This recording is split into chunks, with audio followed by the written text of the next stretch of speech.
Okay, here we are live, episode 2 of What's in Dave's Lunchbox. 12 o'clock, lunch bells are going off. We'll let them ring out, then I'll show you what I got today in my lunchbox. Here's the song.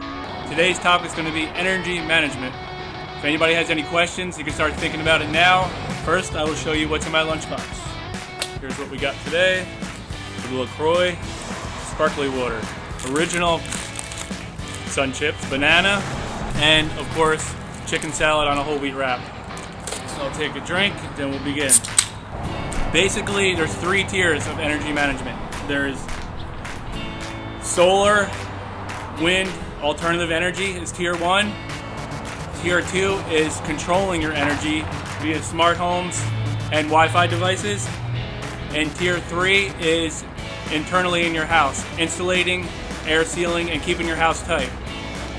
So the whole idea of energy management is to keep your electric, gas, and utility bills down.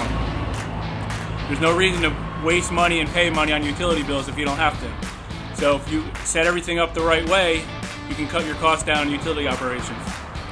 For example, air sealing is when you go in an attic and you spray foam every little corner inside to keep all the heating and cooling inside your house. Attic insulation does the same thing, but it's not as dense as the air sealing. That covers every little crack. So the whole idea, what you want to do, is keep all the energy that you're using from your mechanical equipment inside your house. If your house isn't tight, it's going to leak. You're going to have a leaky house. And all the energy is just going to get wasted in the attic, and then from there it goes outside. So if you keep your house really tight, that can save you up to 30% on your electric and gas bills right there. Okay, getting to the second tier is the Wi-Fi systems, which manage your energy by, at night, adding schedules to the thermostats to shut down everything. So in other words, at night when it's really cold out, you don't want to have your heat really high. You want to kind of put it into mid-range so you're not wasting a lot of heat. Same thing in the summer. You don't want to waste a lot of energy at night running your air conditioner when you're sleeping, because most likely you don't need to be conditioned at night that much. So what you have to do is set everything back on a time schedule to save energy right there. Then of course we have the third, which is alternative energy, solar and wind. I'm not a big fan of solar around here because I don't like the way it looks on your roof and it causes a lot of roof problems, and we don't get that much sun. But wind is going to be up and coming around here. They're going to be putting wind farms out in the Atlantic Ocean, which is a really good source of alternative energy because you're generating free electricity from the wind. When the turbines spin, there's an alternator in there that back feeds your grid and feeds your house. So those are the 3 basic types of energy management. Okay, so getting back to the insulation in your house, there's a lot of different types of insulation that you can put in your house. Right now, a lot of new construction homes, they're doing what's called like an aero seal. Before you add all the insulation and sheetrock in your house, they go around spraying every little inch. That way you fill the little cracks. Plus it's really good for bugs too, to keep your house really tight. And also they have it in your ductwork. You can spray your ductwork so that doesn't leak any air. You want to keep that really tight too, because that's in your attic. And if that leaks, it's going to go in your attic from your house, so that's another way of wasting energy. Crawl space and basement, you want to keep that insulated from the top. And of course all your exterior walls. So if you have a really tight shell, you're going to keep all your heating and cooling inside. And that's where most people, believe it or not, waste most of their energy, is from a house being leaky. So when you turn on your heating and cooling equipment, it just goes right outside. Basically, it causes like a vortex effect, where it gets sucked in through a window and blows out your attic in a big circle. So you're constantly wasting energy. And like I said yesterday, the smart home system is becoming more and more popular. They're huge on energy savings because you do the night setback schedules.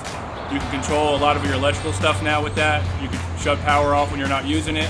When you have things plugged in, a lot of people don't realize, like when you have a lot of computers and a power strip plugged in, you're wasting energy. It's called ghost voltage. It's just sitting there and you're using residual power. So when you have a smart Wi-Fi outlet plugged into that, it's going to shut that power off so you're not wasting it. Just by that alone, save probably another 10 to 15% on your energy cost. And also, the lighting is huge. The LED lights, huge energy savings, and the timers. You want to put all your exterior lights on timers so they only come on at night, and a motion sensor so they only come on when somebody walks by. Solar, like I said, certain parts of the country like California, Florida, it's more bigger, but New Jersey, it's not as big as they say it is. There's a lot of issues with the roof, and there's a lot of problems with maintenance. That's why I think wind is going to be the next big energy source around here. They make even smaller turbines that you can put in your backyard that don't look as bad. They're kind of like this kind of shape, like a squirrel cage, oval shape. They're not like the big ones spinning around. And they're becoming really strict with the codes on new construction now. All the energy stuff I was telling you about, the insulation and the air sealing, and the tightness of the ductwork, all that has to be done for any new house to meet the new energy codes. So anytime you build a house or do an addition, you have to follow the latest energy codes. As far as the older houses, they're grandfathered in, but you can still do an energy upgrade. But those are the ones that are the most leakiest because they're the oldest. There's a lot of rebates. I can mention that for energy upgrades. If you do the air sealing, the HVAC, and the solar, the state and government gives you a lot of rebates and credits for that. So there's a lot of benefits to it. The New Jersey Department of Energy is pushing really big to try to get everybody as energy efficient as we possibly can. The biggest reason a lot of people don't want to do it is because they don't want to spend the money without the rebates. Once people realize the rebates are in place, then I think more people are going to start doing it. So without the rebates, it's not cheap. It does cost a lot, depending on the size of your house. So once more people are aware of the rebates, then I think more people are going to start being in compliance. And what we'll do is we'll copy a link to our website, which has all the information about the rebates for all this stuff. Right now, you can get up to $5,800 if you do a full home energy upgrade off your project. So whatever the total project price is, slash $5,800 right off of that, which is pretty amazing. The rebates are really good. We've done several projects in 2019, and we're keeping an eye on all the customers to see how much they actually saved since then to now. So we're going to do a write-up about a couple of them and tell you the exact amount of money they saved on utility bills. Another big thing I want to point out there is in 2020, the state's going to be pushing a lot for the mini splits. There's going to be a lot of rebates because those systems are all electric. There's no gas involved. So there's going to be a lot of rebates for them. But those systems are pretty amazing. You can use them all year round, and they go up to 24 SEER, and in my opinion, they're one of the most efficient electrical heating and cooling systems. Yeah, right now the biggest and most efficient energy state is California. I believe we're second to them. They've always been into energy and technology. They're way ahead of us.